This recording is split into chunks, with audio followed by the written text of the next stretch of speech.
istana ternyata tidak serta-merta membuat Mano bisa menghirup kebebasan yang sejati. Tudingan Sobri yang menyebut dirinya melakukan fitnah terasa lebih perih daripada sayatan silet si Pangeran Kelantan. Penganiayaan, penculikan, dan segala aksi kekerasan Pangeran Kelantan dibantah oleh Sobri. Padahal versi Manohara, Sobri sendiri menjadi saksi hidup atas kekejian Muhammad Fahri, termasuk saat menyeret paksa dirinya pulang ke Malaysia usai umroh bulan Maret lalu.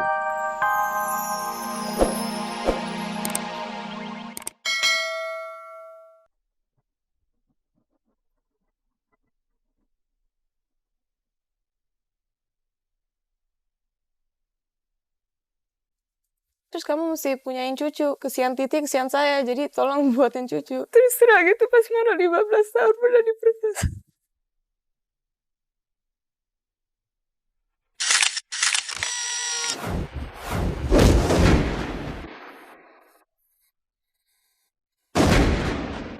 Manohara diperkosa. Kemarin dalam sebuah wawancara eksklusif secara live di RCTI, Mano menangis mengisahkan bagaimana mahkotanya hilang oleh Pangeran Kelantan yang amat mulia Muhammad Fahri.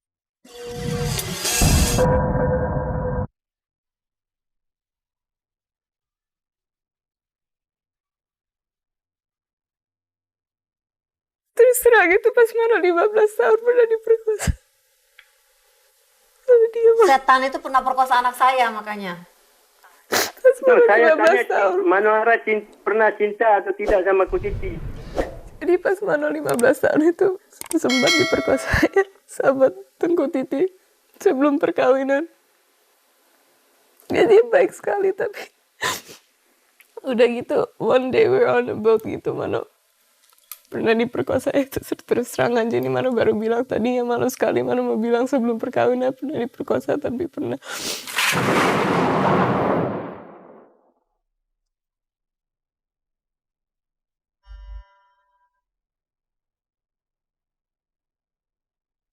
Lepas merenggut kesucian Mano, sang pangeran yang biasa digelari Temenggong Kelantan tersebut sukses menikahi Mano dalam sebuah skenario pernikahan di Malaysia bulan Agustus 2006 silam. Ya itu kita ke Kuala Lumpur nggak ada rencana nikah sama sekali. Jadi kita ke sana cuman katanya mau dikenalin orang tuanya ya. Langsung sampai 4 jam 4 pagi on the D-Day of the perkawinan. Mano tadi mohon-mohon katanya please ini nanti kalau if you don't do this akan permalukan kerajaan. Salah satu orang Sobri sama kudennya juga bilang iya kita nanti akan ditendang dari kerajaan, akan dipotong lehernya kalau kamu if you don't do this.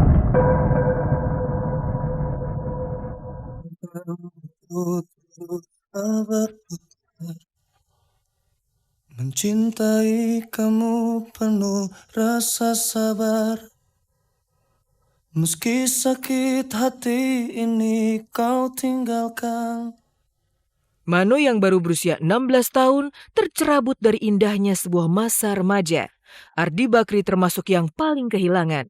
Demikian para sahabat Mano lainnya, termasuk seorang pembalap asal Singapura yang harus merelakan persahabatan mereka berakhir di tengah jalan.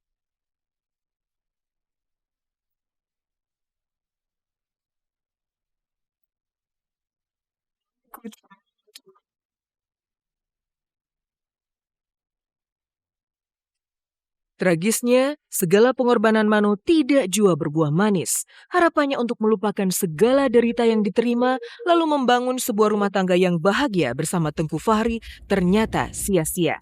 Mano bahkan terjerembab di jurang penyiksaan. Sundutan rokok, setrika di leher, sayatan silet di dada, hingga berbagai suntikan yang menembusi kulit mulusnya. Manohara persis kisah Manohara dalam mitologi suku bangsa kuno Kirana. Manohara diculik oleh seorang pemburu cinta, lalu kemudian dibebaskan seorang pangeran tampan yang kemudian menikahinya. Ending yang sangat bahagia. Namun akankah Manohara bisa mendapatkan pangeran sejati setelah berhasil membebaskan diri dari jerat Pangeran Kelantan?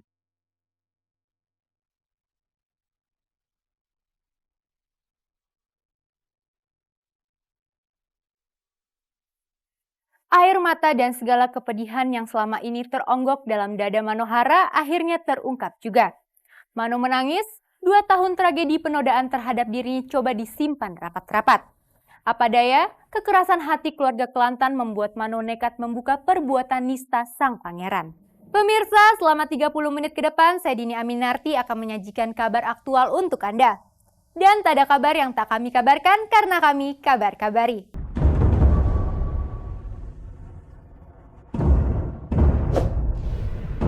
Wawancara eksklusif Manohara di RCTI kemarin siang menjadi wawancara paling emosional bagi Manohara. Bantahan Sobri yang selama ini dikenal sebagai kerabat Kelantan membuat Manohara tak kuasa membendung air matanya. Tragedi malam tahun baru 2007 ketika kegadisannya hilang membuat wanita cantik itu tak kuasa menahan isak tangis. Keceriaan Mano dalam sekejap hilang. Luka batin yang coba ia lupakan kembali hadir dan membuatnya ambruk. Tidak seperti hari-hari sebelumnya, kemarin Mano tiba-tiba bungkam 1000 bahasa usai bersoal jawab dengan Sobri melalui sambungan jarak jauh.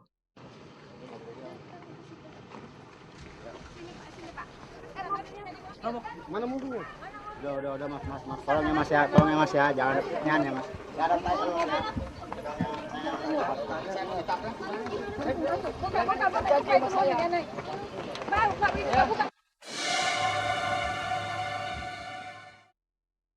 Dari studio RCTI, Manohara dan rombongan menuju sebuah hotel. Mano sama sekali tak bersedia melayani wawancara dengan media. Fisiknya ambruk. Emosi yang tak tertahankan membuat nyeri lambung kambuh.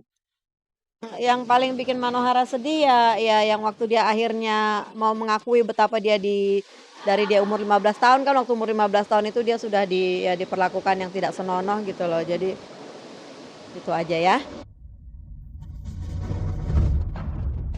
Awal penampilannya di acara seputar Indonesia kemarin, Mano sebenarnya sanggup menguasai diri. Namun kencangnya tudingan Sobri yang menuduhnya melakukan aksi pembohongan publik menyulut amarah dalam dada.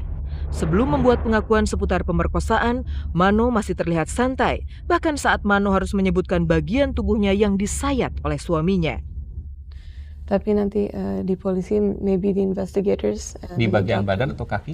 Di badan. Badan. Yeah. Berupa apa waktu itu? Sorry? Penyiksaannya berupa apa?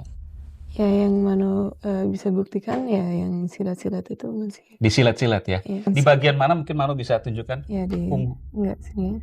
Oke. Okay. Tapi tidak boleh di media ya? Yeah. Oke. Di bagian dada atas kalau saya lihat tadi ya? Bukan atas banget ya, jadi di.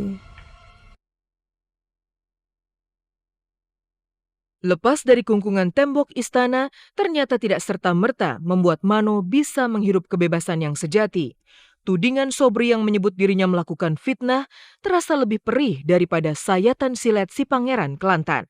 Penganiayaan, penculikan, dan segala aksi kekerasan Pangeran Kelantan dibantah oleh Sobri. Padahal versi Manohara, Sobri sendiri menjadi saksi hidup atas kekejian Muhammad Fahri, termasuk saat menyeret paksa dirinya pulang ke Malaysia usai umroh bulan Maret lalu. Enggak, dia yang sendiri yang pegang Mano pas di pesawat itu, dia sendiri. Pembuangan pegang. Sedangkan Manohara sendiri membaling botol-botolnya kepada kita. Pilot yang menculik Manohara itu sudah mengakui bahwa ada penculikan. Jadi pilot, co-pilot sama pramugari itu sudah diinterogasi dengan kepolisian Malaysia dan mereka sudah mengakui bahwa memang tanggal 9 itu Manohara diculik.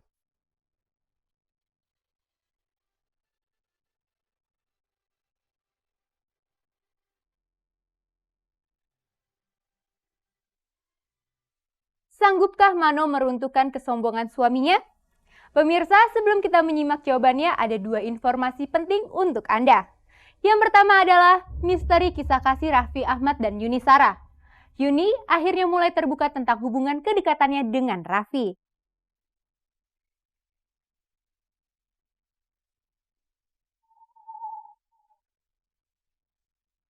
Kedekatan Yuni Shara dan Raffi Ahmad tidak lagi hanya sekedar kabar kabur. Yuni akhirnya buka suara tentang hubungan mereka. Yuni dan Raffi terpaut jarak usia 15 tahun. Namun, bentang usia yang cukup jauh ternyata tak membuat Yuni risih untuk membangun sebuah hubungan baru dengan Raffi. Tadi malam Yuni merayakan ulang tahunnya yang ke-39. Akankah Raffi Ahmad yang menjadi pengganti Henry Siahaan dalam Istana Cinta Yuni Shara?